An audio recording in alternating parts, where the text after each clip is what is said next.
Guys, everybody wants to know whether this thing can go higher. Aptos, higher. Can it go higher? So we're gonna figure that out. Now, a couple of days ago, actually 4 days ago, Aptos, this can go higher. Aptos has no problems. We made a video 4 days ago. It had no problems, zero problems 4 days ago. And everything was looking nice and dandy. As you can see up here, 1, 2, 3, 4 days ago, even though it was very, very high, the probability to, for continuation towards upside was high because there were no problems. There were no divergences, no momentum losing. There was nothing. Like everything looked fine. When something is trending, you always look for sign of weakness. You look for something that's telling you, okay, it's kind of losing a little bit pace. It's losing the momentum. The volume is not so high. You're looking for indications that this might pull back. 4 days ago, there was no such things. Everything looked fine. The big question is whether it has, right now. And although it is, yesterday pumped something like 50%, 50-60% yesterday pumped towards upside, of course there will be, profit taking and so forth, so forth. You gotta understand, guys. I've seen this over and over again. Some coin pops up, there is a huge, shilling going around, there is a huge interest in the coin. The coin is the #1 coin for trading, huge volume and exchanging on the coin. A lot of, like everybody's talking about, and then suddenly, hits some kind of top, and it's kind of game over. It's kind of game over. It's not game over in the long term, like in the bull market terms, right? It's definitely gonna perform, but the move might have been done, right? And this happens often. Once enough people FOMO in, and this 50% move might have just been that. I'm gonna tell you why it might also not be that. So right now it's a little bit, 50-50 where it's gonna go. So we're gonna check that out. But you gotta know that when enough people FOMO into something, when enough people, start buying, when enough people create liquidity, exit liquidity for the guys that actually bought down here, they're gonna exit. Also, this coin didn't just do 50%, 100%, 200%. This coin did from the bottom down here when people are have been acquiring coins 535%. That's 6x, 6 times the money. So people selling here at the top that bought down, they are getting 6 times the money. Now you gotta understand, people who are getting 6x, they are not that greedy. 6x is a huge win. Greedy people, those people that bought down here and are very, very greedy and are gonna hold the whole entire bull run, they might not sell up here. But any kind of trader seeing 6x, 50% move, he's gonna start taking some profits. And and a lot of people are providing liquidity here at the top. Now, I'm not bearish. So let's see what's happening here on the chart with Aptos. And what you're gonna see, the first thing is that it is increasing the speed towards the upside. So there is this trend line up here, and you can see that the trend line actually got broken. So there was some kind of channel up here or something like that, and this thing over here broke towards the upside. That means that the price is increasing in speed. This is a very bullish move, very bullish move. You can see here how nicely it came to the resistance, pulled a little bit back, and then broke right above the resistance. So we don't want to get back below this trend line over here. The trend line over here is very, very important. It sits right now at 17.5, give or take up here over here. So we don't want to get back below the trend line. Once this trend line is broken, it needs to increase the speed and continue, pumping towards the upside up here. So some kind of maybe movement up here, and then a little bit more towards the downside, maybe this 10 moving average up here, and then continuing towards the upside. It definitely has, the momentum to continue pumping towards the upside because it is breaking the resistance levels, and these are very, very steep trend line towards the upside. Once these steep trend lines are broken, the momentum kind of rises, right?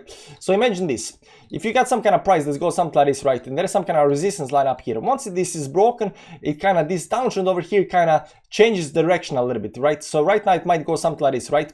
So you can see right now that the the trend line is a little bit more steeper, but once it breaks that, it increases the speed, right? So it's no longer going with this speed up here. Maybe it's going to increase a little bit speed, faster towards the upside.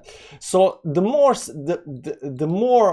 steeper the line, the faster the move is happening. So when you get a very steep line and you break that towards the upside, what price does then is goes into these last stages of the move, because right now these lines are getting very, very steep. This is some kind of parabolic move happening, right? You can see that, and it happens because you are breaking these steep trends towards upside, right? But at one point it won't be able to break these steep resistance levels, and with you know, start curving over, and it will fall down.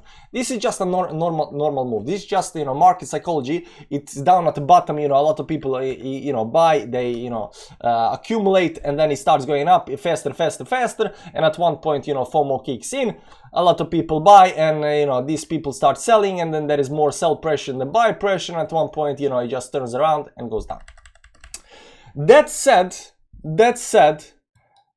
this actually looks like it's breaking, you know, trend towards the upside. So this is actually very good. This is actually very good. It's breaking the trend towards upside, but and this pullback over here is normal, because you just had, you know, it just had like 65% move from the bottom up here towards the upside. You kind of know you're gonna have a pullback. Now, also in the bullish trend, pullbacks are good. Pullbacks are normal. Pullbacks are, you know, perfectly fine. There is no problem with pullbacks. The problem is when the pullbacks go below the support lines and starts breaking supports. These pullbacks we don't want, especially when we have some kind of, maybe, you know, good support, like over here there's a good support at 14.2. If this pullback pulls back and then goes back even below the support, so it didn't all just, you know, break the trend over here, it also broke the support. Those are bad moments because right now you will see that, you know, the price is, the coin is losing, you know, steam, and it's pulling back. Let's look a little bit on the indicators down here. What you're gonna see up here is that even up here, when we made, you know, a couple of days ago the video, there was no divergence on the chart. There was no divergence on the chart up here. But right now you can see up here that we are already creating the divergence on the chart up here at the top. So it's, you know, it is getting a little bit scary to assume that this is just gonna do another 50%. It can do another 50% move towards upside, definitely, but it's already at some kind of, you know, 90 levels up here. So number one, we got a divergence. Number two, we are at some kind of very high, you know, RSI levels up here at upside. The momentum is actually quite good. The momentum is good. We are still having this more, you know, rising in the momentum towards upside. That means that, you know, this move up here can just consolidate up here and then do another move towards upside. Will it do this move immediately right towards upside right now, or will it pull back or just consolidate up here like over here for a while and then do another move towards upside? That's a big question, but the momentum is going towards upside, which is actually good, right? So you can see right now that there is, you know, both positives and negatives, right? Positives and negatives over here. And beside this, you know, slight divergence up here, divergences are not, you know, be all end all kind of stuff, right? Divergences are there to tell you a little bit about the chart, but, you know, we don't really care that much about it, because assume that the price right now does another, you know, 20-30% towards upside. This divergence up here will be corrected and it will just continue. So we don't have actually any kind of indication that the divergence is actually real. Sorry about that, that was the phone, so I lost a little bit you know, track of where we were. But yeah, the RSI, you know, it's too early to say that RSI has divergence. I mean, there is divergence, it's creating, but if it continues pumping up here, there will be no divergence. So momentum is fine, divergence up here is not confirmed, and let's look at the volume up here. What you're gonna see on the volume up here on this 50% move towards the upside, it's that the volume is a lot less than over here when we start pumping up here. So the volume up here is giving us a little bit bearish, you know, tendencies up here, because we are, you know, climbing very fast while the volume is kind of going down. Now this volume up here on this 50% move towards the upside should have been a lot higher. Unfortunately, there isn't. So what I'm thinking right now is that too much FOMO, too much people talking about Aptos, too much people thinking that this is going to continue going towards the upside. We haven't zoomed in on an hourly time frame, 4 hours. We can do it in a second, but it's already kind of losing the steam. And the way I see it, Bitcoin is doing okay right now, and everything is still, you know, it still haven't broken a very important level of support. There are a lot of other good coins for trading, guys. There are a lot of other good coins for trading. So is this a short? Is this a long? It's kind of sketchy. It's kind of sketchy, especially when there is so much, you know, talk about Aptos, because this can just, you know, do, you know, this move continue down, start breaking trend lines, but it can also pump really easily. So it is kind of getting very scary here at the top, and it's often, you know, that's often how this actually plays out, right? We love consolidations. We traded Aptos down here at consolidation. Where was it? This 4 hourly, 1 hourly time frame. Down here we trade, we traded up here, even though it was you know, pumped up here. You know, we traded this move towards upside. It worked out very well, stuff like that. But you know, the consolidations are a lot easier to trade these big consolidations are a lot easier to trade than a big fast move towards upside, because right now it's very, very sketchy whether it's going to pull back, whether it's going to consolidate up here, what's going to do, you know, it's really hard to say. But if it's gonna continue, it's gonna continue pretty fast up here right now, because it just did this 50%, so it doesn't have that much time left to pump. If it wants to pump up here, it needs to get some kind of support up here. You see this 1 hourly time frame, 4 hourly time frame could pull a little bit more back, but it needs to you know, it needs to pump more if it's gonna pump. And once it starts continue pumping more, we are looking for trend breaks. What is a trend break? When you have some kind of trend, like I just showed you over here. Let me just do it like this over here quickly. And this over here is, of course, the trend line of some kind of channel up here. It doesn't really matter. And right now, over here below us, we got this trend up here that is increasing in speed. So right now, it will create another one of these, maybe another one of these moves. There will be another bottom down here at the bottom right, and that will create a new trend up here towards upside, right? Support trend up here towards upside. Now, once this, if it continues towards upside up here, once this trend over here, it will create on some kind of bottom. Maybe it's gonna create up here. Maybe it's a very steep trend up here, something. But doesn't matter. But when this trend breaks, it's kind of game over. It's kind of game over. So I don't see right now that the trend has broken. The game is not over just yet. It can definitely pump, but you know, be careful, because we are at, you know, too many people talking about coins, and from experience, you know, I do know that, you know, when too many people talk about something, you know, it's time to get out. It's time to get out.